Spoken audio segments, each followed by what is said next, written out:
लोग उनसे ज्यादा प्यार करते हैं जिन्हें उन्होंने नहीं देखा है, बजाय उनके जिन्हें उन्होंने देखा है।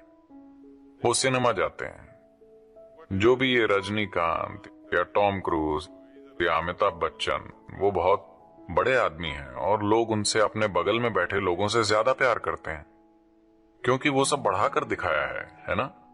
क्योंकि ये इतना एग्जैजरेटेड है, वो आदमी इतना बड़ा है, वो इतना ऊंचा बोलता है और हर चीज जो वो करते हैं वो बड़ी है। आपके बगल में बैठे लोग उतने बड़े नहीं दिखते, वो इतना ऊंचा नहीं बोल सकते, वो इतना बड़ा कुछ नहीं कर सकते। तो भ्रम एक एग्जैजरेटेड वास्तविकता है। इसके कारण वो वास्तविकता से ज्यादा शक्तिशाली चीज बन सकती है, लेकिन एक बार आप उड़कर भ्रम की स्थिति में जाते हैं, आप पागलपन के खतरे पर होते हैं। आप अपने मन की मूलभूत स्थिरता को खतरे में डाल रहे हैं। अगर आप बहुत दूर चले जाते हैं तो आप वापस भी नहीं आ सकते। अगर आप यहां बैठकर 2 मिनट के लिए कुछ मजेदार सपना देखकर वापस आ सकते हैं, ये अच्छा है, लेकिन आपने सपना देखना शुरू किया और आपको पता नहीं कि कहां रुकना है, फिर पागलपन है ना? तो एक बहुत स्थिर शरीर और मन कायम करना एक महत्वपूर्ण हिस्सा है अगर हम आध्यात्मिक पहलुओं की खोज करना चाहते हैं। हमें जानना चाहिए कि क्या कल्पना है और क्या नहीं।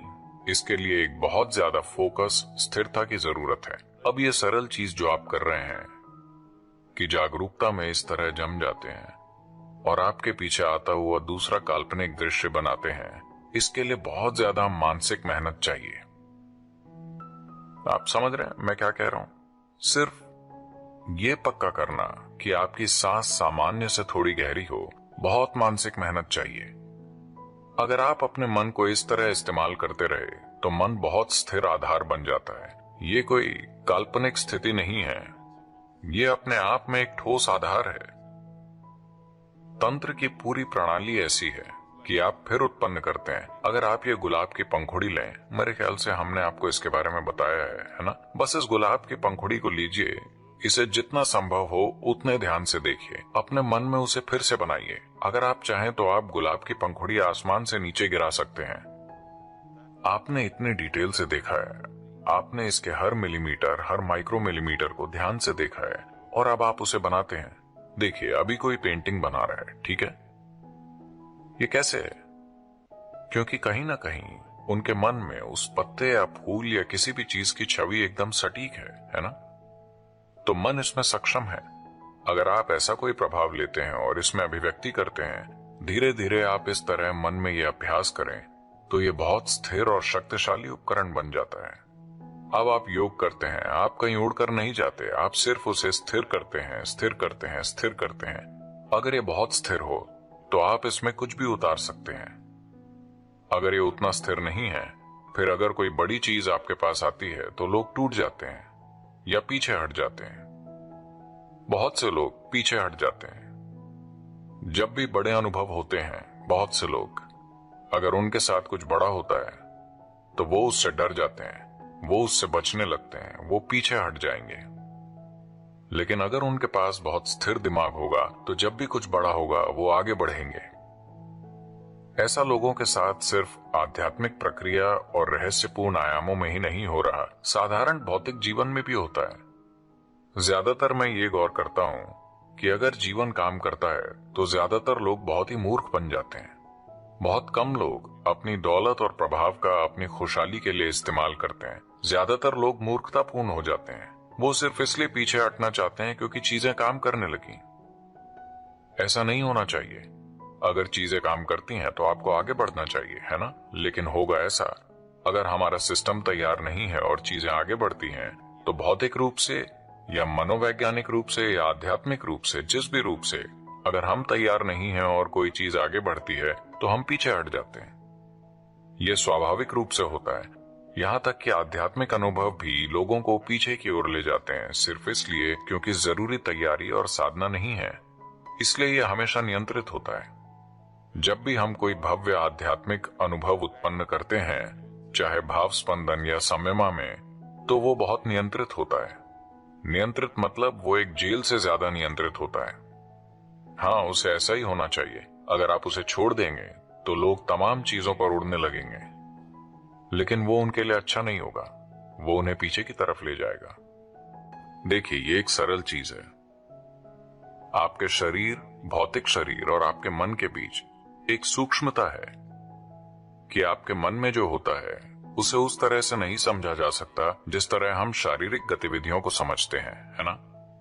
आपकी भावनाओं में जो होता है उसे आपकी मन की गतिविधियों की तरह तार्किक रूप से नहीं समझा जा सकता, है ना। जैसे जैसे चीजें सूक्ष्म होती जाती हैं, वो तार्किक प्रक्रिया के लिए कम से कम उपलब्ध होती हैं। अगर हम इस तर्क को नहीं समझते, अगर आप हर चीज को उस तरह संभालने की कोशिश करते हैं जैसे आप भौतिक चीजों को संभालते हैं, तो इंसान मर जाएंगे। अगर आप इंसानों को भौतिक चीजों की तरह संभालने की कोशिश करते हैं, तो आप देखेंगे कि कोई भी आपके साथ नहीं होगा, है ना। क्या आप इंसानों को संभालने के लिए भौतिक नियमों में ढील नहीं देते? कोई दूर है, आप कहते हैं ठीक है 1 2 3 4 लोग, लेकिन अगर वो आपके घर में हैं, आपके परिवार की तरह, तो क्या आप उनसे बातचीत के लिए भौतिक नियमों को रिलैक्स नहीं करेंगे? अगर आप नहीं करते तो आप इस धरती पर किसी इंसान को नहीं जान पाएंगे। तो इस ढील को आगे बढ़ाना होगा। जैसा कि कहा जाता है, अगर आपके जीवन को विकास करना है तो आपको ज्यादा से ज्यादा चीजों को इससे मुक्त करना होगा, लेकिन इसके लिए आपके पास बहुत स्थिर तार्किक दिमाग होना चाहिए। अगर आपके पास वो नहीं है तो आप भ्रम की प्रक्रियाओं में भटक जाएंगे। आध्यात्मिक प्रक्रिया में ऐसा होता है कि अगर आप एक बहुत स्थिर शरीर और स्थिर मन कायम करते हैं तो हम आपको अतार्किक चीजों के अनुभव में ले जा सकते हैं। अगर आप इसे कायम नहीं करते, अगर हम आपको एक अतार्किक अनुभव में ले जाते हैं, उसके बाद आपकी कल्पना इस तरह भागेगी कि आप भ्रम में पड़ जाएंगे और सोचेंगे कि यही असली है। भ्रम असली से कहीं ज्यादा शक्तिशाली है। असल में वो है क्योंकि वो एग्जैजरेटेड है। आनंदमय भीतरी स्थिति बनाने का फार्मूला। अगर आपको लगता है कि आपका काम महत्वपूर्ण है, तो सबसे पहले अपने आप को तैयार करना होगा, ताकि बाहर चाहे कोई भी परिस्थिति हो, अंदर से आप स्थिर रहे। जब आप कोई बड़ा व्यवसाय चला रहे हो, तो ये व्यवसाय सिर्फ आपके बारे में नहीं होता। अक्सर ऐसे व्यवसाय से हजारों लोग जुड़े होते हैं। तो आप परिस्थितियों को जिस तरीके से संभालते हैं, उसका असर सिर्फ आपकी ही नहीं, हजारों की जिंदगियों पर पड़ता है। इसमें कोई शक नहीं कि जितना आपका व्यवसाय बढ़ेगा, उतनी ही चुनौतियां भी बढ़ेगी। अगर आपको घुड़सवार बनकर घोड़े का नियंत्रण करना हो, या किसी परिस्थिति का, चाहे वो कितनी ही चुनौतीपूर्ण क्यों न हो, सबसे पहले अपने आप को तैयार करना होगा।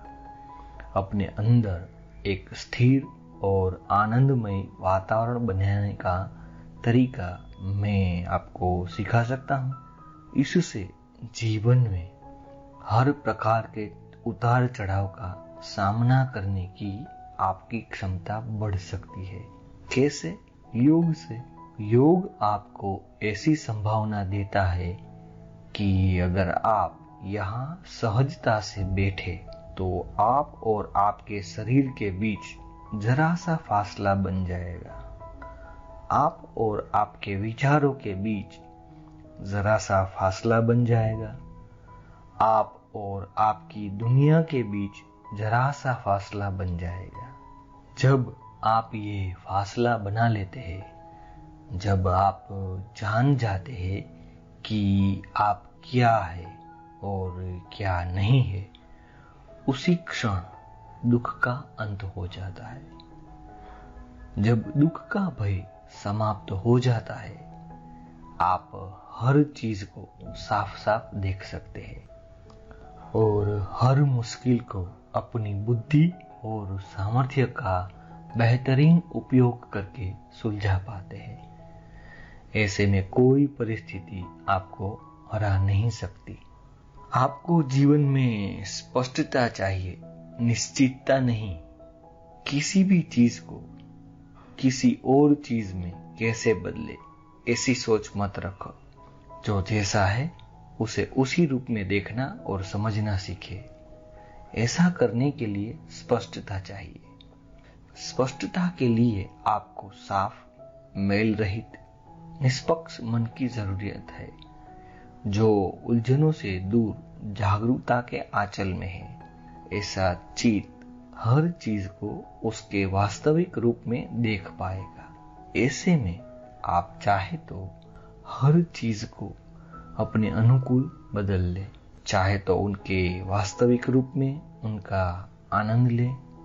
जीवन के सबसे बड़ी संभावनाएं उसकी अनिश्चितता ही है।